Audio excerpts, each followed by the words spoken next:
سورہ البقرہ 15واں رکوع۔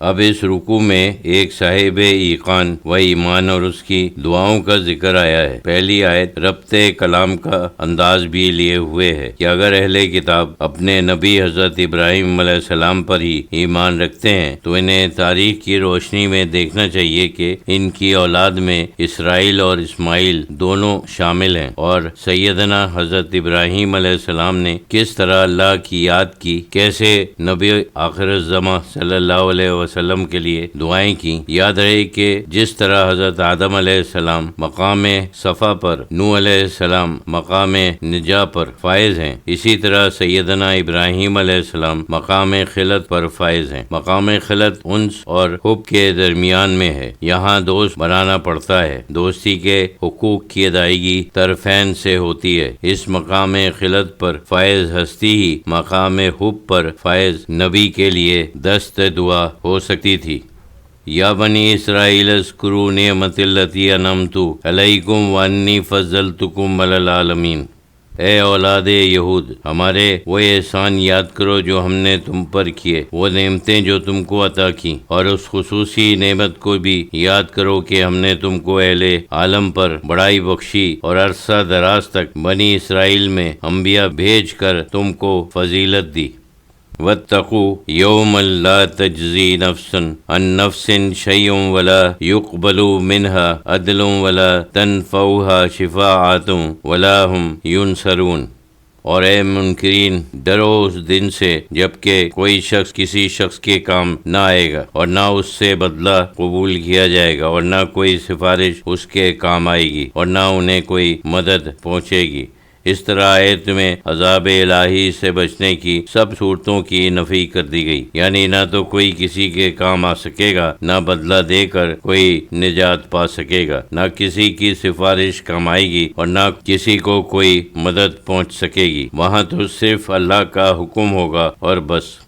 وَإِذِ ابْتَلَىٰ إِبْرَاهِيمَ رَبُّهُ بِكَلِمَاتٍ فَأَتَمَّهُنَّ قَالَ إِنِّي جَاعِلُكَ لِلنَّاسِ إِمَامًا قَالَ وَمِن ذُرِّيَّتِي قَالَ لَا يَنَالُ عَهْدِ الظَّالِمِينَ۔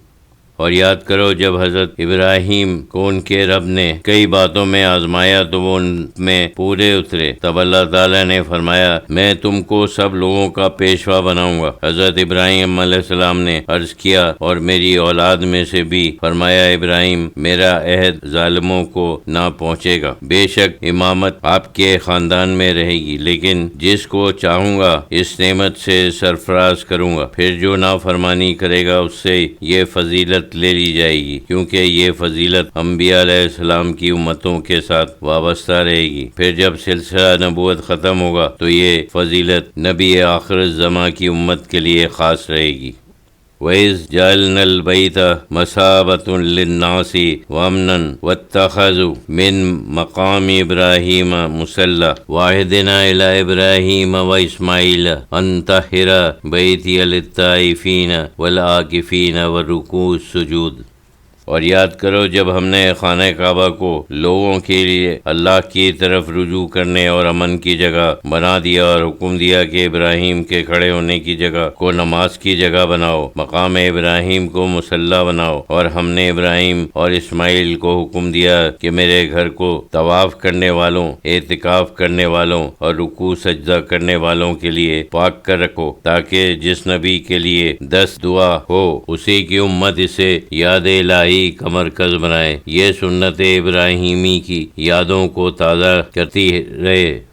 وَإِذْ قَالَ إِبْرَاهِيمُ رَبِّ اجْعَلْ هَٰذَا بَلَدًا آمِنًا وَارْزُقْ أَهْلَهُ مِنَ الثَّمَرَاتِ مَنْ آمَنَ مِنْهُم بِاللَّهِ وَالْيَوْمِ الْآخِرِ قَالَ وَمَنْ كَفَرَ فَأُمَتِّعُهُ قَلِيلًا ثُمَّ أَضْطَرُّهُ إِلَىٰ عَذَابِ النَّارِ وَبِئْسَ الْمَصِيرُ۔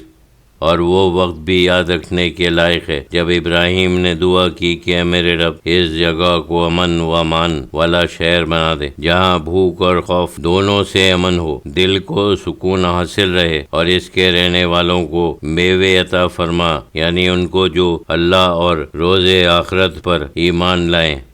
دیکھو نبی کی دعا میں کتنی احتیاط، کتنا ادب ہے۔ اللہ تعالیٰ نے فرمایا ابراہیم جو کوئی کفر کرے اس کو بھی تھوڑے دنوں نفع پہنچاؤں گا اور پھر اس کو بے بس کر کے، مجبور کر کے دوزخ کے عذاب کی طرف بلاؤں گا، اور دوزخ برا ٹھکانہ ہے۔